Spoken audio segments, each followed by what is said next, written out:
বন্ধুরা, তোমাদের সামনে আমি একটা নতুন রেসিপি নিয়ে এসেছি।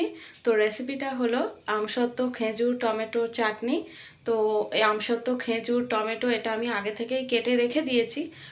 তো চাটনিটা আমি বানাচ্ছি, তোমরা দেখতে থাকো। তো বন্ধুরা, কড়াইতে আমি তেল দিয়ে আগে থেকেই বসিয়ে দিয়েছি। তেল গরম হয়ে গেলে কড়াইতে একটু শুকনো লঙ্কার ফোড়ন দেবো, একটু পাঁচ ফোড়ন দিয়ে দেবো। তো পাঁচ ফোড়ন শুকনো লঙ্কা দিয়ে একটু সুন্দর গন্ধ বেরোলে তারপর আমি টমেটো আমসত্ত্ব খেজুর এগুলো দিয়ে দেব। তো ওর মধ্যে আমি একটু সামান্য পরিমাণে টমেটোর মধ্যে সামান্য পরিমাণ লবণ আর একটু হলুদের গুঁড়ো দিয়ে রেখেছি। আমসত্ত্ব খেজুর টমেটো এগুলো সব তেলের মধ্যে দিয়ে দিলাম। দিয়ে এবারে একটু নাড়াচাড়া করব, টমেটোটা নরম হওয়া পর্যন্ত নাড়তে দেব। তোমরা চাইলে ঢাকা দিয়েও করতে পারো কিংবা নেড়ে চেড়েও করতে পারো। যেহেতু নুন দেওয়া আছে টমেটোটা নরম হয়েই যাবে। টমেটোটা একটু নরম হয়ে গলে গলে গেলে তবে ভালো লাগে, কিন্তু খাজা খাজা হয়ে থাকলে তো একদমই ভালো লাগে না, তাই না? তাই বেশ কিছুক্ষণ আমি চাপা দিইনি, তোমরা চাপা দিয়ে করতে পারো। তো আমার একটু তাড়া ছিল তাই আমি ঢাকা দিইনি, খুন্তি করে একটু করে নেড়ে চেড়ে একটু টমেটোটাকে গলাবার চেষ্টা করেছি। তো আমার এই টমেটোগুলো গলেই যাবে। নুন দিয়ে নাড়াচাড়া করলে টমেটো একটু তাড়াতাড়িই নরম হয়ে যায়। তো এতে তেমন বেশি কিছু কাজ নেই। আর কাজু কিশমিশ আমি দিইনি, তোমরা চাইলে কাজু কিশমিশও দিতে পারো। আর যদি কেউ টমেটোটা একটু ঢিলা পাতলা করে খেতে চাও, একটু পরিমাণে জলও দিতে পারো। আমি একটু গাঢ় গাঢ় করব চাটনিটা, পরোটা রুটি লুচি সবের সাথে খাওয়া যাবে সেরকম। আমি একটু মোটা করেই করব চাটনিটা, তাই আমি জল ব্যবহার করছি না এতে। তো বন্ধুরা, এরপর টমেটোটা নরম হয়ে এলে চিনিটা দেব। চিনিটা দিলে টমেটোটা অনেকটাই একটু রসা রসা মতো হয়ে যায়। তো ওটাকে চিনি দেওয়ার পর রসা রসা হয়ে যায়, চিনিটা গলে যাওয়ার সাথে সাথে সেটাকেও একটু নেড়ে চেড়ে বেশ জেলির মতো বসা বসা করব। তবে চাটনিটা একটু খেতে বেশ ভালো লাগে। তো তোমরা দেখতেই পাচ্ছ বন্ধুরা, আমি টমেটোটা অনবরত নাড়ছি। তো আমি ঢেকে দিয়ে করছি না, তো তাই নেড়ে নেড়েই একটু টমেটোটা নরম করার চেষ্টা করছি, যাতে একটু তাড়াতাড়ি হয়ে যায়। একটু খুন্তি করে খুঁচিয়ে দিলেই হয়।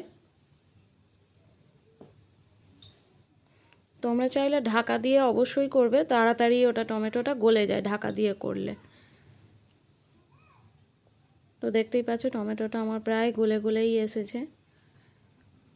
পুরোপুরি গলে গেলে তখন চিনি দিলে টমেটোটা আরেকটুই রসা রসা হয়ে আসে।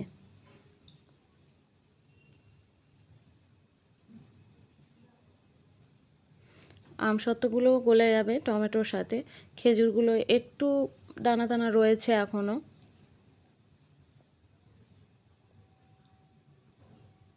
তোমরা অবশ্যই কিন্তু এটা বাড়িতে ট্রাই করে দেখো। এমন বেশি কিছু সামগ্রী লাগে না। তবে এটা রুটির সাথে পরোটা লুচি এসবের সাথে খেতে বেশ ভালোই লাগে, ভাতের সাথেও ভালোই লাগে। তোমরা ট্রাই করবে, দেখবে অবশ্যই ভালো লাগবে। ভালো লাগলে তোমরা আমাকে একটু কমেন্টে জানিও। আর আমার ভিডিওটা দেখে যাদের ভালো লাগবে তারা অবশ্যই কিন্তু লাইক কমেন্ট শেয়ার করে দিও, সাবস্ক্রাইব করে দিও। তোমরা আমার পাশে থেকো কিন্তু।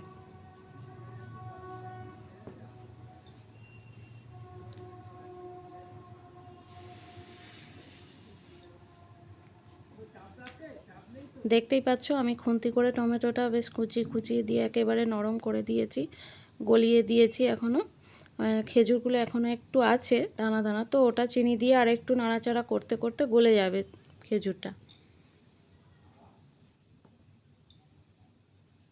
তো বন্ধুরা, তোমরা কে কে এই টমেটো চাটনি আমসত্ত্ব খেজুরের দিয়ে চাটনিটা খেতে কে কে ভালোবাসো, যার ভালো লাগবে বা কেউ যদি খেতে ভালোবাসো, আমার বাড়িতে কিন্তু এই চাটনিটা প্রায়ই হয়, তোমরা চলে আসতে পারো কিন্তু।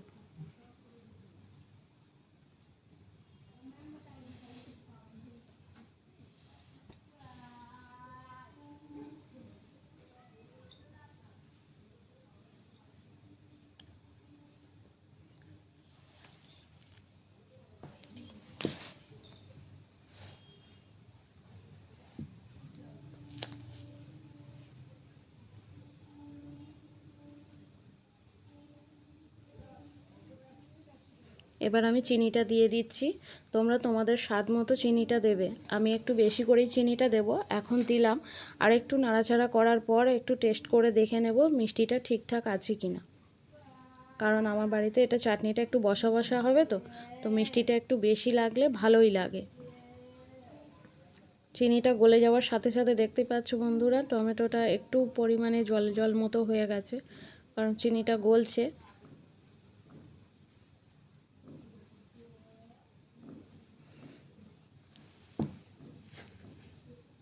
এটা আরেকটু নাড়িয়ে চাড়িয়ে আমি একটু বেশ বসা বসা জেলি জেলি মতো হয়ে আসবে, সেটা কিন্তু খেতে বেশ ভালোই লাগে। আর এরকম জল জল মতো হয়ে থাকলে খেতে ভালো লাগে না, টেস্টটাও তেমন লাগে না। তাই আমি একটু এটাকে আরেকটু ফোটাবো, আর তার মাঝে আমি একটু টেস্ট করে দেখে নেব। তো টেস্ট করে দেখে আমার মনে হলো একটু মিষ্টিটা কম কম আছে, তো আমি তার মধ্যে আরেকটু মিষ্টি আমাকে দিতে হবে, আরেকটু মিষ্টি আমি পরে দিয়ে দেব। তোমরা কিন্তু অবশ্যই তোমাদের স্বাদ মতো মিষ্টি দেবে।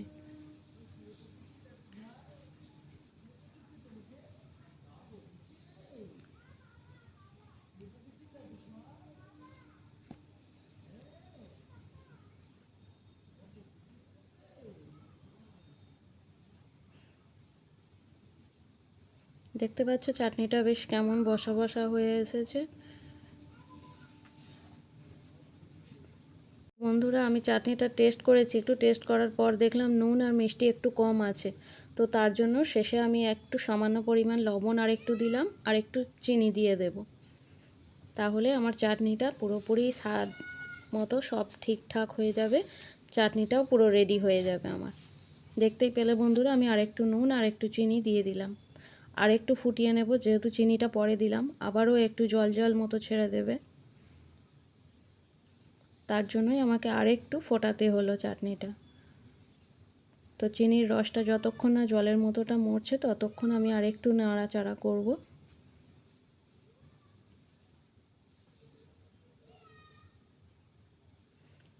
আর বেশিক্ষণ নাড়াচাড়া করতে হবে না, তো আমার চাটনিটা প্রায় হয়েই এসেছে।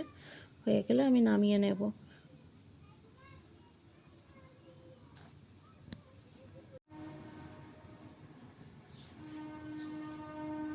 তো দেখতে পাচ্ছ বন্ধুরা, চাটনিটা আমার হয়ে গেছে। এবার আমি নামিয়ে নেব অন্য একটা পাত্রে। চাটনিটার কত সুন্দর রঙটা এসেছে বলবে কিন্তু। আমার তো দেখতে বেশ ভালোই লাগছে। তো আমি নিজে বানিয়েছি বলে না, সবাই যেটা ভালো বলে অবশ্যই সেটা তবেই তো ভালো হয়। নিজের বলাতে করাতে নিজের কথা বলাতে সেটা তো ভালো লাগে না। তাই বন্ধুরা, তোমরা কিন্তু কমেন্টে জানিও, চাটনিটা করে খেয়ে দেখো কার কেমন লাগলো। আর রঙটা দেখো চাটনিটা কত সুন্দর দেখতে লাগছে।